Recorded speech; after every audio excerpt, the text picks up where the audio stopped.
दोस्तों, हमारे देश में कई सारे साधु महात्मा और बाबा आए और गए। कई सारे लोगों ने उनके आश्रम और धाम पर माथे टेके। यहाँ तक कि बड़े बड़े फिल्मी सितारों ने भी कई बाबाओं के दरबार में हाजिरी लगाई।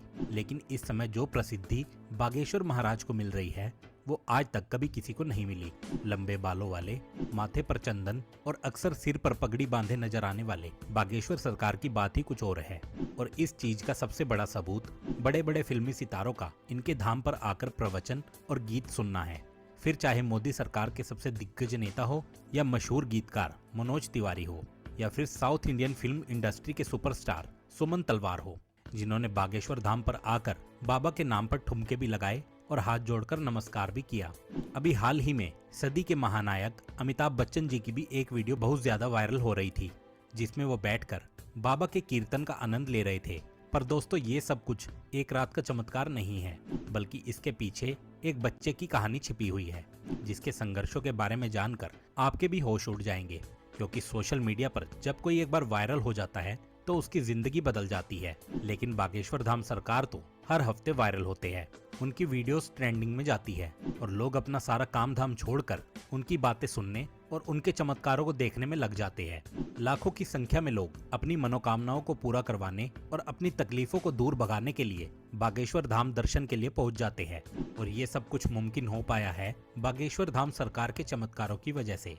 कहा जाता है कि स्वयं हनुमान जी की कृपा बागेश्वर बाबा पर बनी हुई है और उनमें हनुमान जी की असीम शक्तियां हैं, जिसकी सहायता से बागेश्वर धाम सरकार किसी के भी मन की बात को जान लेते हैं और उसके बताने से पहले ही कागज पर उसकी समस्याएं और उसके उपाय लिख देते हैं, जिसके कई सारे प्रमाण आपने सोशल मीडिया पर वीडियोस के जरिए देखे होंगे। जब व्यास पीठ पर आकर कोई अपनी परेशानी बताता है तो बागेश्वर सरकार पहले से ही लिखे हुए एक पर्चे को देकर उस शख्स को पढ़ने के लिए कहते हैं, जिसे देख सभी भक्तगण आश्चर्यचकित रह जाते हैं। क्योंकि जो दुख और परेशानियां उन्होंने बाबा को अभी बताई भी नहीं थी, उन परेशानियों के बारे में बाबा पहले से ही पन्ने पर लिख चुके थे। जिसके बाद बाबा सबके सामने परेशानियों का हल बताते हैं और ये विश्वास दिलाते हैं कि भक्तों की परेशानी दूर हो जाएगी। लेकिन बागेश्वर बाबा काफी सख्त मिजाज के भी है, क्योंकि अगर कोई इनके सामने झूठ बोलता है या फिर गलत नियत के साथ अपनी इच्छाएं लेकर इनके पास पहुंच जाता है तो बागेश्वर सरकार उसकी पोल खोलने में भी कोई कसर नहीं छोड़ते। और आजकल तो बागेश्वर सरकार भूत प्रेतों को भगाने में काफी एक्सपर्ट बन गए हैं, क्योंकि जब बागेश्वर सरकार अपना दिव्य दरबार लगाते हैं तो भूत प्रेत की समस्याओं से ग्रस्त अलग अलग तरह की हरकतें करने वाले लोग इनके दरबार पर इकट्ठा होते हैं और बाबा उन सभी के भूतों को चुटकियों में भगा देते हैं। क्योंकि जैसा कि हमने आपको बताया कि बागेश्वर सरकार के ऊपर स्वयं हनुमान जी की असीम कृपा बनी हुई है। वो कहते हैं ना कि भूत पिशाच निकट नहीं आवे, महावीर जब नाम सुनावे। और महावीर से याद आया कि जो लोग हनुमान जी के परम भक्त हैं वो कमेंट बॉक्स में जय श्री राम लिखना ना भूले। दोस्तों, हनुमान जी के परम भक्त बागेश्वर सरकार जी का असली नाम पंडित धीरेन्द्र कृष्ण शास्त्री है, लेकिन लोग इन्हें बागेश्वर धाम वाले महाराज या बागेश्वर सरकार के तौर पर जानते हैं। पंडित धीरेन्द्र कृष्ण शास्त्री जी का जन्म 4 जुलाई 1996 को मध्य प्रदेश के छतरपुर जिले में छोटे से गांव गणा में हुआ था।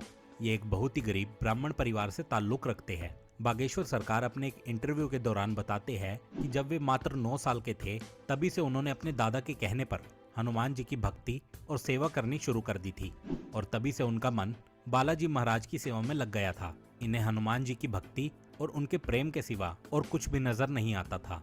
बागेश्वर महाराज का कहना है कि यह हनुमान जी की भक्ति और कड़ी साधना का ही परिणाम है कि उन्हें ऐसी सिद्धियां प्राप्त हुई है जिनकी वजह से वो लोगों की सहायता कर पाते हैं। असल में धीरेन्द्र शास्त्री ने शुरुआती शिक्षा अपने दादाजी के साथ रहकर प्राप्त की। कहा जाता है कि इनके दादाजी भी अपने समय के बहुत बड़े विद्वान शास्त्री हुआ करते थे और उन्हें भी दिव्य शक्तियां प्राप्त थी। इनके दादाजी भी दिव्य दरबार लगाकर लोगों की समस्याओं को हल करते थे। तभी से धीरेन्द्र शास्त्री ने अपने दादाजी को अपना गुरु मान लिया और उनसे ही सारी चीज सीखने लगे। दादाजी के साथ रहकर ही इन्होंने रामायण और गीता जैसे धार्मिक ग्रंथों का अध्ययन किया। लेकिन अगर प्रारंभिक शिक्षा की बात की जाए तो बागेश्वर सरकार ने अपने गांव से ही 8वीं की शिक्षा पूरी की और फिर उसके बाद अपने आगे की पढ़ाई करने के लिए इन्हें अपने गांव से करीब 6 किलोमीटर दूर जाना पड़ता था, क्योंकि इनके गांव में हाई स्कूल नहीं था और केवल 8वीं तक की पढ़ाई की ही सुविधा थी। इसी तरह घर से चलकर इन्होंने स्कूल तक का सफर तय किया और अपनी 12वीं की परीक्षा दी। 12वीं करने के बाद धीरेन्द्र शास्त्री ने बैचलर ऑफ आर्ट्स में अपना ग्रेजुएशन भी पूरा किया। यानी कि हनुमान जी की असीम कृपा के साथ साथ बागेश्वर सरकार के पास डिग्रियां भी है। परंतु अपने ग्रेजुएशन के दिनों से ही धीरेन्द्र कृष्ण अपने दादाजी की तरह बालाजी की सेवा करने में लग गए थे। इनके घर के पास बालाजी यानी महाबली हनुमान जी का बहुत पुराना मंदिर हुआ करता है, जहां पहले इनके दादाजी दरबार लगाया करते थे। लेकिन उनकी मृत्यु के बाद दरबार कई सालों तक खाली रहने लगा। फिर भी धीरेन्द्र कृष्ण शास्त्री ने हनुमान जी की सेवा करनी नहीं छोड़ी और वो लगातार बालाजी के नाम का ध्यान करने लगे। लंबे समय तक ध्यान में लीन रहने के बाद धीरेन्द्र कृष्ण शास्त्री के ऊपर बालाजी और उनके स्वर्गीय दादाजी ने अपनी कृपा दिखाई और अचानक से ही उन्हें असीम शक्तियों का एहसास होने लगा। उन्हें महसूस हो रहा था कि वो लोगों के मन की बातों को समझ सकते हैं, वो क्या चाहते हैं, उनके दिमाग में क्या चल रहा है, ये सारी बातें वो बिना कुछ कहे ही समझ जाते थे और उनके निवारण भी बताते थे। अपनी इन शक्तियों का इस्तेमाल करके धीरेन्द्र शास्त्री ने इन लोगों के कष्टों को दूर करना शुरू कर दिया। लोग जब इनके पास अपनी समस्याओं को लेकर आते तो ये पहले से ही उनके मन की बात को समझकर उन्हें समस्या का समाधान बता देते थे। धीरे धीरे धीरेन्द्र शास्त्री को ये समझ में आ गया कि उनके अंदर उनके दादाजी की तरह ही दिव्य शक्तियां मौजूद है। तब जाकर उन्होंने अपना दरबार लगाना शुरू किया और यहीं से ही धीरेन्द्र कृष्ण शास्त्री बागेश्वर धाम सरकार के नाम से प्रचलित होने लगे। हर मंगलवार और शनिवार को ये अपना दरबार लगाकर लोगों की दुख तकलीफों का निवारण करते। जिनकी अर्जी लगती उन्हें ये बागेश्वर धाम अपने पास बुलाते और उनकी समस्याओं को उनके बिना कुछ बोले ही सवाल और सवालों का हल पर्चे पर लिख देते, जिससे लोगों का विश्वास बागेश्वर धाम के ऊपर और भी ज्यादा मजबूत होने लगा। आप ये जानकर हैरान रह जाएंगे कि बागेश्वर धाम सरकार ने केवल भारत ही नहीं बल्कि पूरी दुनिया में अपने दरबार लगाए हैं और लाखों की भीड़ को इकट्ठा करके उनकी मदद भी कर चुके हैं। कुछ लोग तो इन्हें साक्षात भगवान समझते हैं।